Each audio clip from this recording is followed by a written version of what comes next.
can we talk about for a moment all of the various different, our favorite influencers that have had such a difficult time losing subscribers, losing followers on their social media, all because they uttered those three dreadful words, Black Lives Matter? Can you imagine, like, saying some race of people that are experiencing a lot of racial inequality, discrimination, racism, subtle, overt, systemic, and recognizing, acknowledging their pain and what's still going on, and say, okay, I'm going to join the rallying cry and the global effort to reverse racism, not reverse racism, but to sort of to peel back racism. And because of that stance of talking on behalf of people, folks are so mad that they are deciding, I'm no longer supporting you because you support these folks. That's kind of curious. I mean, it says something about the people. And I used to have a controversial opinion. And let me tell you my opinion. It used to be that if the people saying that my life matters upsets you, then you must be racist. Like, that's just obvious.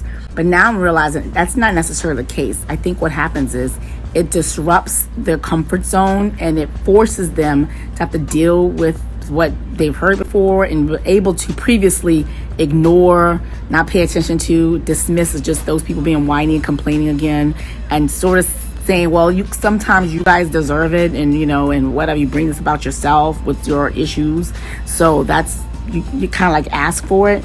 So that's no longer an option, because then no longer is it it's becoming like everyone's saying, okay, people losing their jobs, folks having to step down from board positions.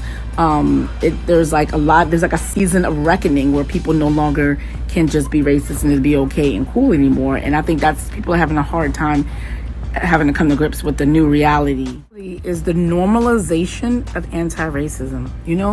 Before it was kind of like something that only people of color, minorities, blacks,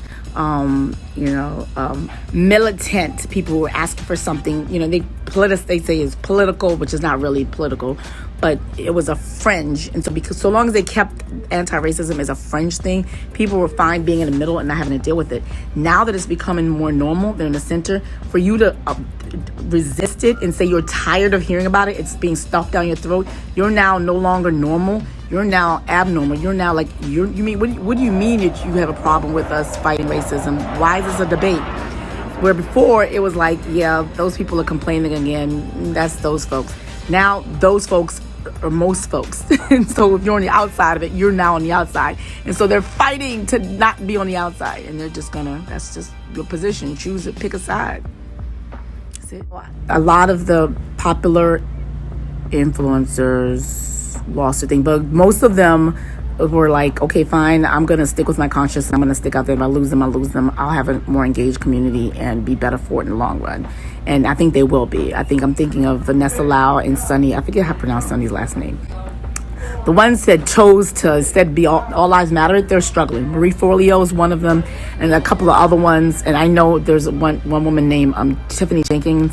They both and a few others decided, well, I'm going to say it, but I'm going to resist it. And it was just, anyway, the ones who chose the other side are struggling. They're having their day of reckoning, and they'll sooner, when they get punished, when they realize that picked the wrong side, they'll come around, and the folks lose. If you lose followers, you lose subscribers, let them go. They're not valuable subscribers. They're gonna, because if you have so much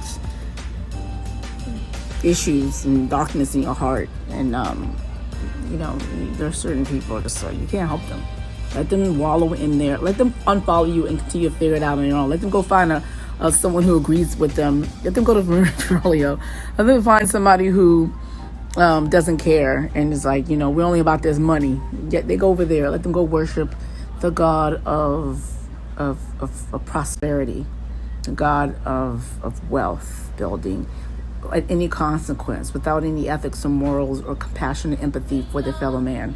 Go find an influencer or a coach that fits their need, where they can just do that. That's all I have to say about that.